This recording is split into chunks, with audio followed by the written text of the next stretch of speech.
கூட்டத்திற்கு எனது வணக்கம். தேவர் இளைஞர் அறக்கட்டளை துபாய், சிங்கப்பூர், மேலக்கடையனூர் இளைஞர்கள் சார்பில் நடத்தும் 118வது தேவர் ஜெயந்தி விழா. இன்று அக்டோபர் 30ஆம் தேதி நாம் 118வது தேவர் ஜெயந்தி விழாவை கொண்டாடி கொண்டிருக்கிறோம். தேசியம் எனது உடல், தெய்வீகம் எனது உயிர். சாதி பார்ப்பவன் அரசியலுக்கு லாயக்கில்லை, சாதி பார்ப்பவன் தெய்வத்தை வணங்குவதில் அர்த்தமில்லை. வீரமற்ற விவேகம் கோழைத்தனம், விவேகமற்ற வீரம் முரட்டுத்தனம். வீரம் மட்டுமே உனது எதிரியையும் உன்னை மெச்ச வைக்கும் போன்ற பொன்மொழிகளையும் முழங்கியவர். அனைத்து சாதி மக்களின் ஒன்றுக்காகவும் அவர்களுக்கு எதிரான அடக்குமுறைகளுக்கு எதிராகவும் போராடிய தலைவர். குற்றப்பரம்பரை சட்டத்திற்கு எதிராக போராட்டம் நடத்தியவர். மதுரை மீனாட்சி அம்மன் கோவில் தாழ்த்தப்பட்ட மக்களுக்காக ஆலய பிரவேச போராட்டம் நடத்துவதற்கு உறுதுணையாக இருந்தவர். இந்நாளில் அவரின் வரலாறை தெரிந்து கொள்வதில் பெருமிதம் கொள்கிறோம். பசும்பொன் முத்துராமலிங்க தேவர் ஒரு இந்திய விடுதலை போராட்ட வீரர், அரசியல்வாதி, பேச்சாளர் மற்றும் சமூக செயல்பாட்டாளர். பல தமிழர்களை இந்திய தேசிய ராணுவத்தில் சேர இவர் ஊக்கமளித்தார். ராமநாதபுரம் தொகுதியில் காங்கிரஸ் வேட்பாளராக போட்டியிட்டு வெற்றி பெற்றார். 3 முறை நாடாளுமன்ற தொகுதிக்கு தேர்ந்தெடுக்கப்பட்டார்.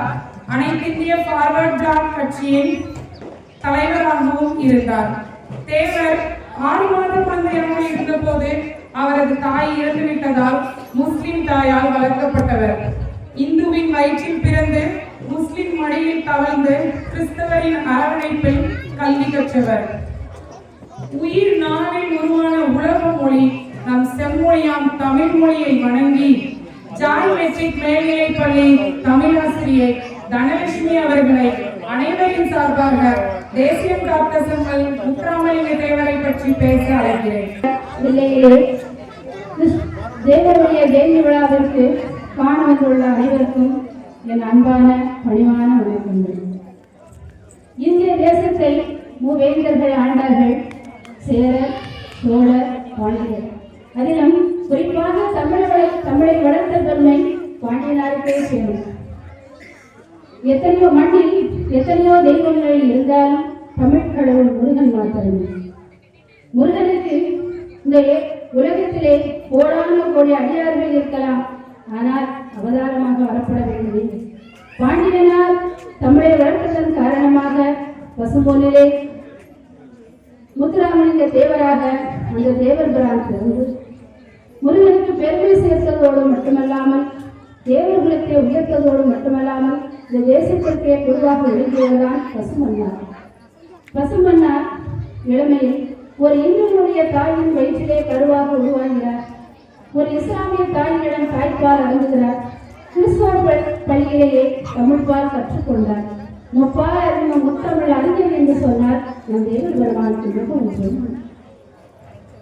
அதோடு மட்டுமல்லாமல் தெய்வீகத்தையும் தேசத்தையும் இரு கண்களாக கொண்டவர் நம் தேவர் பெருமான். ஒவ்வொரு நாளும் நாம் பிறந்த நாள் கொண்டாடுகின்றோம். வெள்ளம் ஒன்று போனால் வயது ஒன்று போகும். எல்லோருக்கும் பிறந்த நாள். யாருக்கெல்லாம் ஜெயந்தி கொண்டாடுவார்கள் குழந்தைகளுக்கும் தெரிந்திருக்க வேண்டும். காக்கும் கடவுளாகிய கிருஷ்ண பரமாத்மாவுக்கு கிருஷ்ண ஜெயந்தி. ராம அவதாரத்திலே வந்தவர்கள் அனைவருமே வைகுண்டம் சென்று விட்டனர். ராமரின் சுழிப்பது இந்த பூமியில் மட்டும்தான். இந்த பூமியில் அனுமன் தங்கினான், அதனால் அனுமன் ஜெயந்தி கொண்டாடுவார்கள். நம் தேச தந்தையார் மகாத்மா காந்தி அவரை சுட்டுக் கொள்கின்ற பொழுது ஐயோ உயிர் போய்விட்டதே, ஐயோ அம்மா என்று காந்தி அருளவில்லை.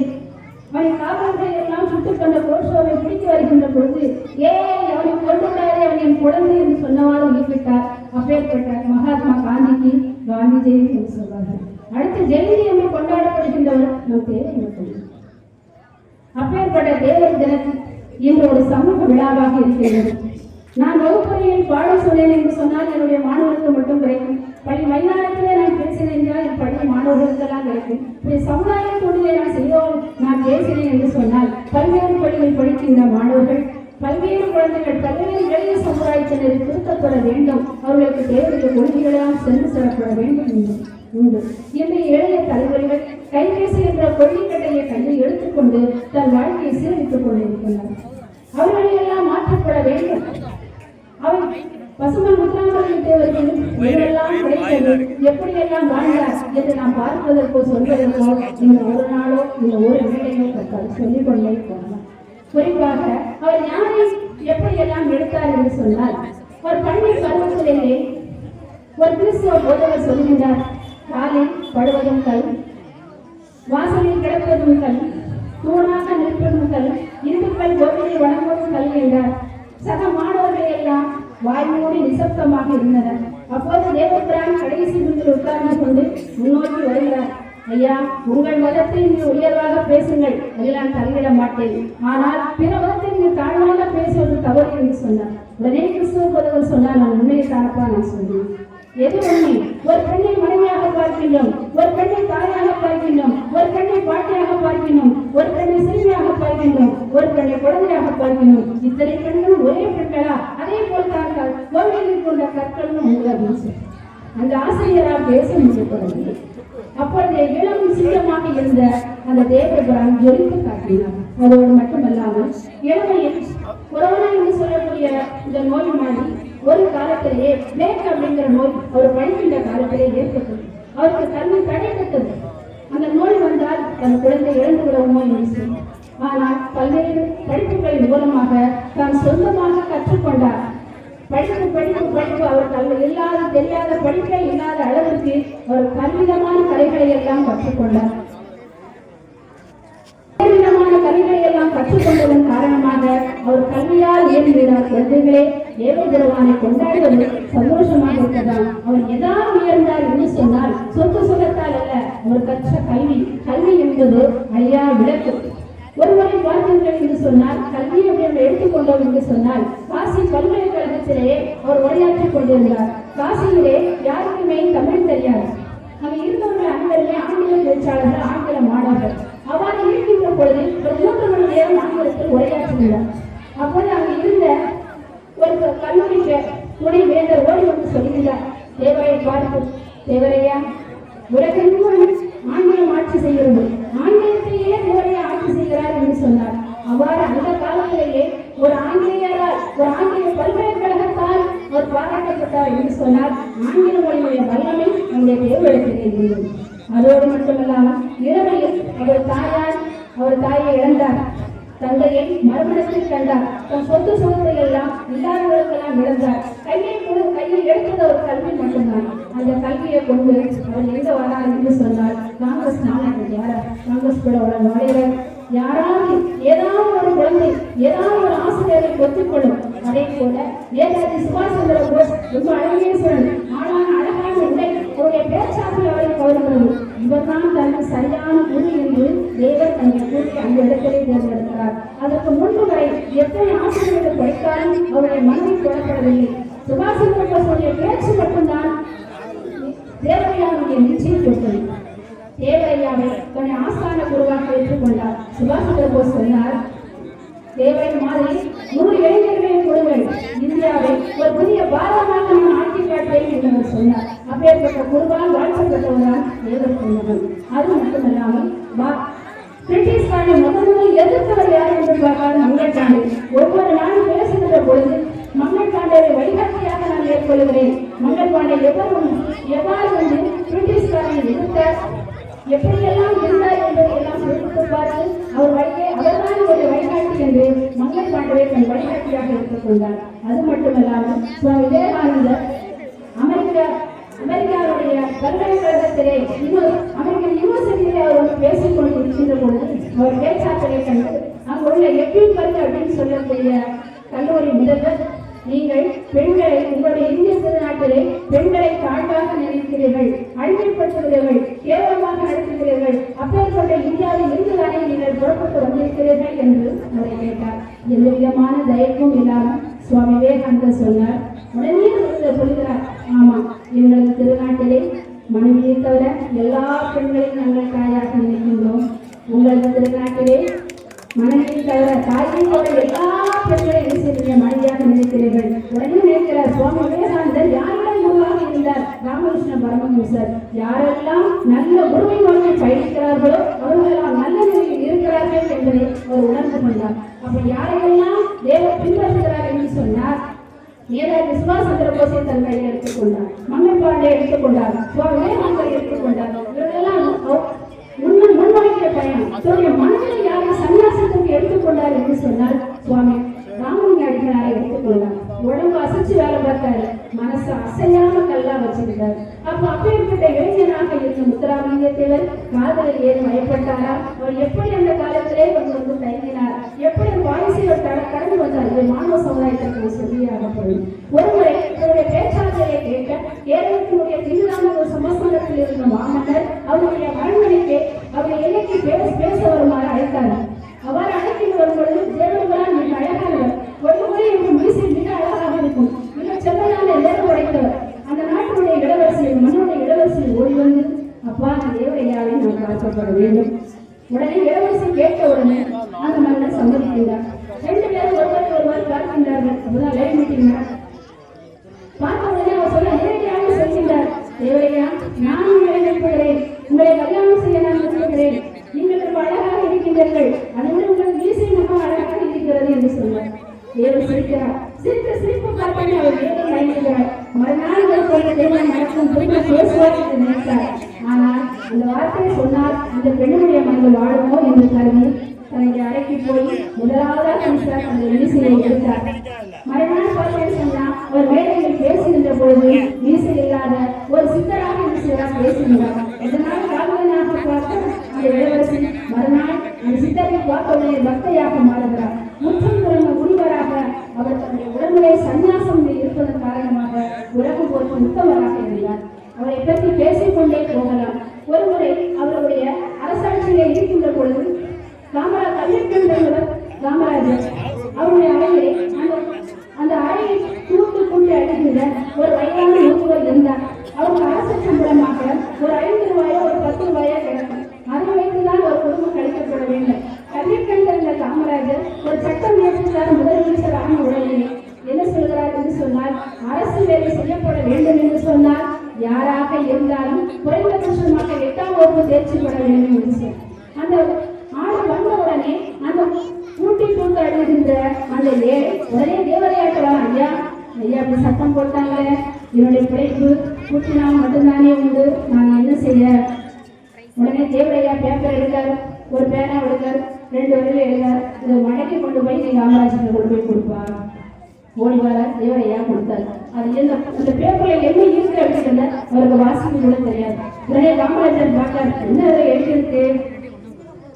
ஒரு சாதாரண ஒரு தொழிலாளி குறைந்தபட்சமான கல்வி தகுதி 8ஆம் வகுப்பு இருக்கப்பட வேண்டும் என்று சொன்னார். இந்த ஆளுகின்ற நாட்டை ஆளுகின்ற தலைவருக்கு என்ன கல்வி தகுதி இருக்கப்பட வேண்டும் என காமராஜருக்கு கல்வி படிப்பு கிடையாது.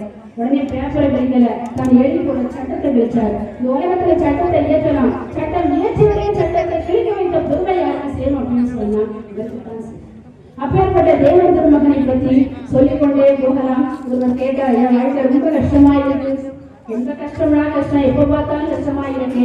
உடனே தேவன் மகன் சொல்லியிருக்கிறார், பாரப்பா தென்னைமரம் பார்த்தேன்னு சொன்னா மிக உயரமா இருக்கு.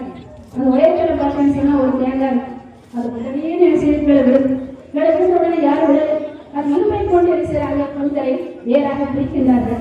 மீண்டும் சொன்ன அறுவடை கொண்டு வெட்டுகிறாங்க. அதுக்கப்புறம் பார்த்தீங்கன்னு சொன்னா அறுவடை மனை கொண்டு என்ன செய்யறாங்க, திருடுறாங்க. அம்பியில கொண்டு அரைக்கிறாங்க, வெண்மையான துணி கொண்டு பிடிக்கிறாங்க. அதன் பின்புதான் தேங்காய்பால் என்று சொல்லக்கூடிய அமிர்தமாக தோன்றுகிறது. வாழ்க்கை என்பது பார்த்தீர்கள் சொன்னால் குழந்தைகளாக இருக்கட்டும், இளம் பெண்களாக இருக்கட்டும், வயது வந்தவர்களாக இருக்கட்டும், சமுதாயத்தினராக இருக்கட்டும், வாழ்க்கை என்பது ஒவ்வொரு நாளும் அடிமேல் அடி விழுந்து கொண்டுதான் இருக்கும். அதையெல்லாம் தாங்கப்பட வேண்டும் என்று சொன்னால் நம் குருநாதர் யாரையெல்லாம் பின்பற்றி தன் வாழ்க்கையை செம்மையாக நடத்தினாரோ அதே போன்று நாம் செம்மையாக வாழப்பட வேண்டும் என்று சொல்லி இந்த திருநாளிலே எனக்கு வாய்ப்பை தெரிவிக்க நன்றி பாராட்ட வேண்டும்.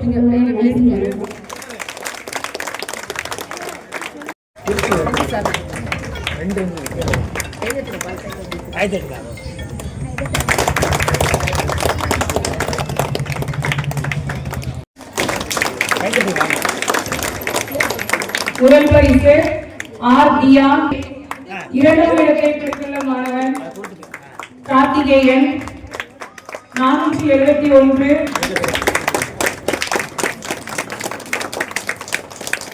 மூன்றாம் பரிசு ரோஜா தேவி.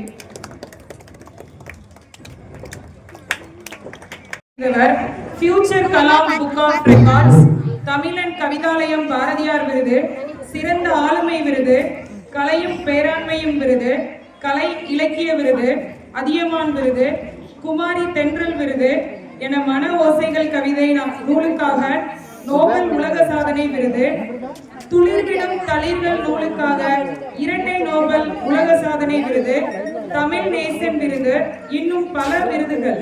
இவர் வெளியிட்ட நூல்கள் கவி மலர்கள் 1130, கவிதை தூவானம், எண்ணத்தூரல்கள், எண்மன ஓசைகள், துளிர்விடும் தளிர்கள்.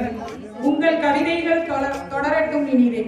கவிதர்ஷினி 539 மதிப்பெண்கள். வாழ்த்துக்கள் கவிதர்ஷினி, வாழ்த்துக்களை தெரிவிக்கவும்.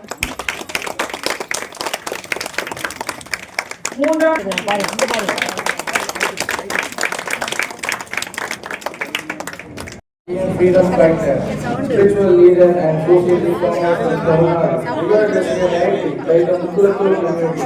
He is known for his anti-imperialist activism, including his role in the formation of the INA in southern India, and his social reform role, which include effort to get the Criminal Rights Act replaced in 1946.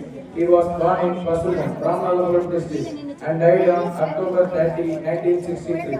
Political and social activities.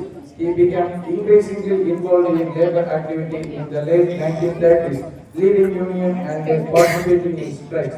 He was staunch nationalist to support Subhash Chandra Bose and joined the Forward Bloc, serving as its national deputy chairman. He was a prominent leader in the fight against the British era, which targeted communities like the Mukulathur and was replaced in 1946. Later life and legacy. He was died on October 30, 1963 from an illness. Today he is considered a spiritual leader. He is revered as a deity by the Mukulathur community, Kallar, Malabar and Arabia community. His birth anniversary is still celebrated and followers offering his memory. Jai Hind. Thank you very much for your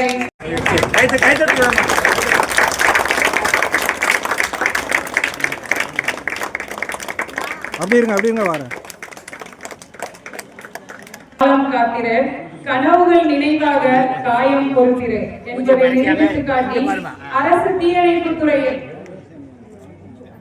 கனவுகள் நினைவாக காயம் பொறுத்திரு என்பதை நிரூபித்து காட்டி அரசு தீயணைப்பு துறையில் கால் பதித்த ஏ செல்வமுருகன் பிஎஸ்சி மேக்ஸ் அவர்கள்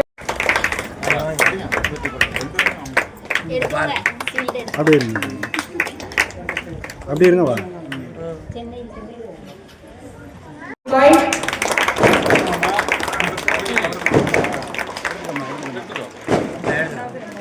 இங்க பாருங்க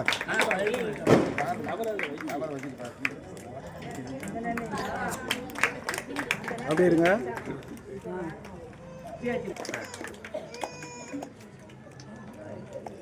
சரி பாருங்க போட்டி கேரளாவில் நடைபெற்ற மாநில அளவிலான சிறப்பு போட்டி, தென்காசியில் தமிழ்நாடு அரசு சார்பாக நடைபெற்ற சிறப்பு போட்டி 2005